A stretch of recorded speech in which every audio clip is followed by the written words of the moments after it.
আসসালামু আলাইকুম। Hello dear learners. সবাই কেমন আছেন? আশা করি সবাই ভালো আছেন। তো এইচএসসি ৩.১ এর পর্যায়ক্রমিক যে ধারাবাহিক ক্লাস আমি দিচ্ছি, তার আজ পর্বতম ১৪তম। তো এই ১৪তম পর্বের আজ আলোচ্য বিষয় হচ্ছে কিভাবে আমরা বিয়োগে যেতে হবে। তো বিয়োগে যাওয়ার ৩ টা নিয়ম আছে। একটা বাইনারি বিয়োগ, একটা অক্টাল, একটা হেক্সাডেসিমাল। তো আজকের আলোচ্য বিষয় হচ্ছে আমরা কিভাবে বাইনারি বিয়োগটা করব। তো এদিকে লক্ষ্য করেন যে বাইনারি বিয়োগ হোক, অক্টাল বিয়োগ হোক আর হেক্সাডেসিমাল বিয়োগ হোক, ৩ টা রুল মনে রাখবেন। এই ৩ টা রুল আপনারা নোট করে নেবেন খাতায়। আমি মুখে বলছি, আপনারা নোট করে নেবেন। ১ম রুল হচ্ছে, যদি উপরে এবং নিচে একই সংখ্যা হয় তাহলে কি হবে? 0 হবে। যেমন যদি আমি এখানে উপরে 1 দিছি, নিচে আবার কি দিছি? 1 দিচ্ছি। তো উপরে 1 নিচে 1, তাহলে এটার মান কত হবে? 0। বা উপরে 5 নিচে 5, এটার মানও কি হবে? 0। তাহলে কি প্রথম রুলটা কি? যদি উপরে এবং নিচে একই সংখ্যা হয় তাহলে এর মান কি হবে? 0। আচ্ছা, ২ নম্বর রুলটা তাহলে কি? ২ নম্বর রুলটা হচ্ছে আমরা কি ছোটবেলা থেকে যে বিয়োগটা শিখছি সেটা কি? যদি উপরে বড় এবং নিচে ছোট সংখ্যা হয় তাহলে কি সিম্পল যোগ। আমি আবার বলছি, যদি উপরে বড় এবং নিচে ছোট সংখ্যা হয় তাহলে কি করতে হবে আমাদের? সিম্পল বিয়োগ।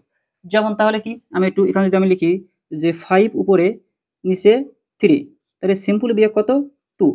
যদি উপরে বড় এবং নিচে ছোট সংখ্যা হয় তাহলে কি করতে হবে? সিম্পল বিয়োগ। আর ৩ নম্বর রুলটা হচ্ছে, যদি আপনার উপরে ছোট সংখ্যা থাকে এবং নিচে যদি বড় সংখ্যা থাকে তখন কি করবেন? যদি উপরে ছোট সংখ্যা থাকে, নিচে যদি বড় সংখ্যা থাকে, তখন কি করতে হবে? যে যে সংখ্যা পদ্ধতির বিয়োগটা করছেন ওই সংখ্যা পদ্ধতির বেস গিয়ে উপরে সাপোর্ট দিবে। যেমন আমি যদি বাইনারি বিয়োগ করি তাহলে কি বাইনারি 2 গিয়ে সাপোর্ট দিবে। যদি অক্টাল করি তো অক্টালে কি দিতে হবে? 8 দিয়ে সাপোর্ট দিবে। তো আমরা একটা অঙ্ক মাধ্যমে আমরা কি এই অঙ্কটা কি শিখব। আমরা এই বিয়োগটা করব হচ্ছে বাইনারির মাধ্যমে। তো প্রথম রুলটা দেখেন, আমি প্রথম রুলে কি বলেছি? যদি উপরে এবং নিচে একই সংখ্যা হয় তাহলে কি করতে হবে? বিয়োগে 0 দিতে হবে। দেখেন তোমার এখানে 1 আছে, উপরেও কি আছে? 1 আছে। তো আমরা সিম্পলি যদি বিয়োগ করি যে ১ থেকে ১ বাদ দিলে তো কি হবে? 0 ই হবে, তাই না? আচ্ছা, এখন দেখেন যদি নিচে ছোট সংখ্যা এবং উপরে যদি বড় সংখ্যা হয়, ২ নম্বর ৩ নম্বর রুলটা আপনারা কি পর্যায়ক্রমিকভাবে আপনারা এটা নোট করে নিবেন। এখানে দেখেন যদি উপরে ছোট সংখ্যা, দেখেন তো এখানে 0 অবশ্যই ছোট এবং নিচে 1 টা কি অবশ্যই বড়। তখন কি করতে হবে? বেস গিয়ে সাপোর্ট দিবে। যেহেতু আমরা বাইনারি করছি, বাইনারি বেস কত? 2, তাই 2 গিয়ে এখানে সাপোর্ট দিবে। তাহলে যদি 2 দিয়ে যদি এখানে সাপোর্ট দেয়, তো এখানে দেখেন তো 0 আর 2 যদি আমরা যোগ করি তাহলে কি হবে? 2। তো 2 থেকে যদি 1 বাদ দেওয়া হয় তাহলে কি হবে? 1। আর এই যে আপনার 2 গিয়ে যে এখানে সাপোর্ট দিচ্ছে, মানে বেস গিয়ে সাপোর্ট দিচ্ছে, সবসময় আমার কি থাকবে? হাতে 1 থাকবে। সেই 1 টা কি করতে হবে? এই যে আগের যে সংখ্যা আছে এটার সাথে যোগ করতে হবে। তো 0 আর 1 যোগ করলে কি হয়? 1 ই হয়। এবং উপরে, এবং আমি এখানে 1 টা লিখে দিই। আপনারা যেন আবার এখানে লিখবেন না। দেখেন তো উপরে 1 নিচে 1, তাহলে কি হবে আবার?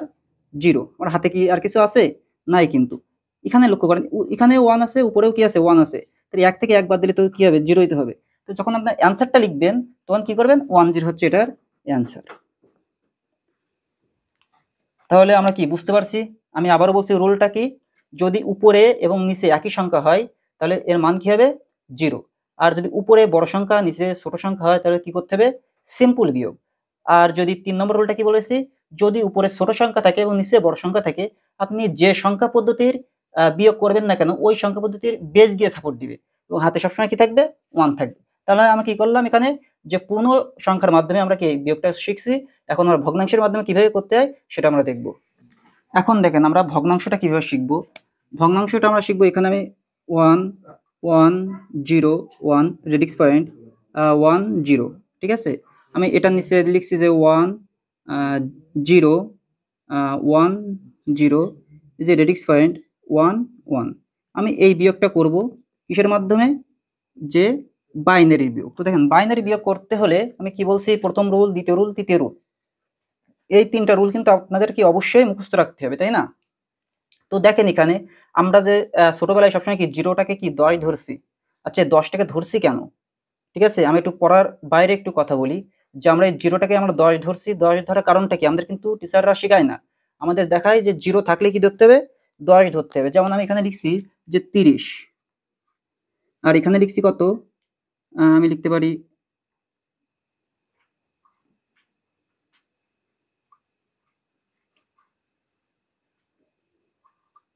25, ঠিক আছে?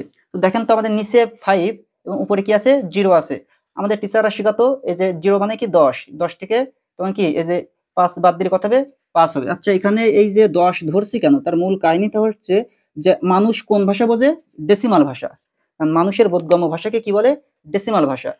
যেহেতু ডেসিমাল ভাষা বোঝে, উপরে ছোট সংখ্যা নিচে কি আছে, বড় সংখ্যা আছে, তাহলে কি করবে, এর বেস গিয়ে সাপোর্ট দিবে, তাই না? এই বেস গিয়ে এখানে সাপোর্ট দিচ্ছে, সেজন্য আমরা এই জিরোটাকে কি ধরছি, 10 ধরছি। আর তাহলে কি 10 থেকে যখন আমরা 5 বাদ দেবো তখন কি হবে, 5 হবে, তাই না? আর এই যে বেস গিয়ে সাপোর্ট দিচ্ছে, তো আমার হাতে আছে 1।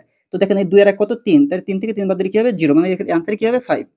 আশা করি বুঝতে পারছেন। তো দেখেন সেই প্রাসঙ্গিক অনুযায়ী যে এখানে 0 আছে এবং এখানে 1 আছে, তাহলে তো আমরা জিরোটাকে কি আমরা 10 ধরতে পারি। আসলে কিন্তু 10 ধরা যাবে না, কিসের জন্য, কারণ আমাদের বাইনারিতে সংখ্যা আছে 0 আর 1, এর বাইরে কিন্তু আর সংখ্যা নাই, তাই না? সেজন্য আমরা কি করব, যে এই জিরোটাকে 0 ধরে কি বেস দিয়ে সাপোর্ট দেবে। তাহলে এখানে বেস দেখেন তো উপরে কি আছে, 0 আছে, নিচে আছে কি 1, তাহলে উপরে ছোট সংখ্যা, নিচে বড় সংখ্যা, তখন কি করতে হবে, বেস গিয়ে সাপোর্ট দিতে হবে। তাহলে আমি এই 2টাকে গিয়ে আমি এখানে সাপোর্ট দিব, তাই 2 থেকে আপনি কি করবেন, 1 বাদ দিবেন, তাই 2 থেকে 1 বাদ দিলে কি হয়, 1ই হয়, তাই না? তো দেখেন তো আমি এখানে কি হবে, এখানে কি হবে, 1 হবে। এবং এই যে বেস গিয়ে সাপোর্ট দিচ্ছে, তাই আমার কি হবে, হাতে আছে কি 1, এই 1টা সবসময় আগের সংখ্যার সাথে যোগ হয়, তাহলে 1 আর 1 কত, 2, আপনি এখানে লিখে নেবেন যে 2। আচ্ছা দেখেন তো নিচে 2 উপরে 1, এটা অবশ্যই কি ছোট সংখ্যা, তখন কি করতে হবে, এই যে বেস গিয়ে আবার এটাকে কি করবে, সাপোর্ট দিবে। তাহলে 2 আর 1 কত, দেখেন তো আমি এখানে 2 লিখলাম, তাহলে 2 আর কত, 3, 3 থেকে আপনি কি করবেন, 2 বাদ দিবেন। 3 থেকে 2 বাদ দিলে কি হবে, 1, সেই 1টা এখানে বসিয়ে দিতে হবে। আপনাদের যে এই যে রেডিক্স পয়েন্ট, এই রেডিক্স পয়েন্টটাকে এখানে যেখানে আছে সেখানে বসাই দিতে হবে। তারপরে লক্ষ্য করেন যে এই যে বেস গিয়ে সাপোর্ট দিচ্ছে, তাহলে কি হবে, হাতে আছে কি 1, তাহলে এই 0 আর 1 যোগ করলে, 0 আর 1 যোগ করলে কি হয়, 1 হয়। এবার একে একে মিলে গেলে কি হবে, 0। কিসের জন্য, কারণ উপরে বড় সংখ্যা, নিচে, উপরে এবং নিচে যদি একই সংখ্যা হয়, তখন কি দিতে হবে, আমাদের অবশ্যই 0 দিতে হবে। দেখেন তো উপরে 1, নিচে 1, তাহলে কি করতে হবে, এখানে 0 দিতে হবে, তাই না? আমার হাতের কিছু আছে নাই কিন্তু। এখন দেখেন তো এখানে কি আছে 1 এবং উপরে কি আছে 0 আছে, তাহলে এই যে 0 আছে, তাহলে কি করতে হবে, আবার বেস গিয়ে সাপোর্ট দিবে। বেস কত 2, তাই 2 থেকে 1 বাদ দিলে কি হয়, 1ই হয়। হাতে আছে কি আমার 1 আছে, তাই না? যে এই যে 1 আর 1 তখন মিলে গেলে কি হবে, 0 হবে। কিসের জন্য, কারণ উপরে এবং নিচে একই সংখ্যা আছে। এই যে হাতের 1টা কিন্তু এর সাথে যোগ হবে, এর সামনের সংখ্যার সাথে, তাহলে কি 1 1 কি হবে, 0 হবে, তাই না? আমার হাতে আর কিছু নাই কিন্তু। আবার দেখেন এখানে 1 আছে, আবার এখানে কি আছে, 1 আছে, তার মানে এখানে কি হবে, 0 হবে। তো যখন অ্যান্সারটা লিখবেন, তখন কিন্তু এই সামনের যে 0 আছে এর কোনো ভ্যালু নাই, তাহলে এর অ্যান্সারটি কি হবে, 1 0 রেডিক্স পয়েন্ট 1 1, এটা হচ্ছে কাঙ্ক্ষিত অ্যান্সার। তাহলে আমি কি বললাম, শুধু একটা 3টা রুল মনে রাখবেন, সেটা কি, উপরে এবং নিচে একই সংখ্যা হলে কি হবে, 0 হবে। 2 নম্বর রুল হচ্ছে উপরে বড় সংখ্যা এবং নিচে যদি ছোট সংখ্যা থাকে, তাহলে কি করতে হবে, যে সিম্পল বিয়োগ, যে 5 থেকে 3 বাদ দিলে কি হয়, 2 হয়, এমন। আর 3 নম্বর রুলটা কি, যদি উপরে ছোট সংখ্যা দেখেন এবং নিচে যদি বড় সংখ্যা থাকে, উপরে ছোট সংখ্যা, নিচে বড় সংখ্যা থাকলে কি করতে হবে, বেস গিয়ে সাপোর্ট দিবে। কার বেস, যে সংখ্যার আপনার কি বিয়োগটা বলবে। যদি বলে বাইনারি বিয়োগ, তাহলে কি বাইনারি বেস কত 2, 2 গিয়ে কি করবে, সাপোর্ট দিবে, এবং হাতে কি থাকবে, 1 থাকবে। সেই 1টা কি হবে, আগের সংখ্যার সাথে কি হবে, যোগ হয়ে যাবে। তাহলে এইভাবে আমরা কি করব, যে বাইনারি বিয়োগটা কি করব, সলভ করব। আশা করি আপনারা বুঝতে পারছেন। তারপরে যদি কোনো সমস্যা থেকে থাকে, আপনারা অবশ্যই কি করবেন, কমেন্টে জানাবেন। তাহলে আজ এ পর্যন্তই, ইনশাআল্লাহ আগামী ক্লাসে আবার দেখা হচ্ছে। আসসালামু আলাইকুম।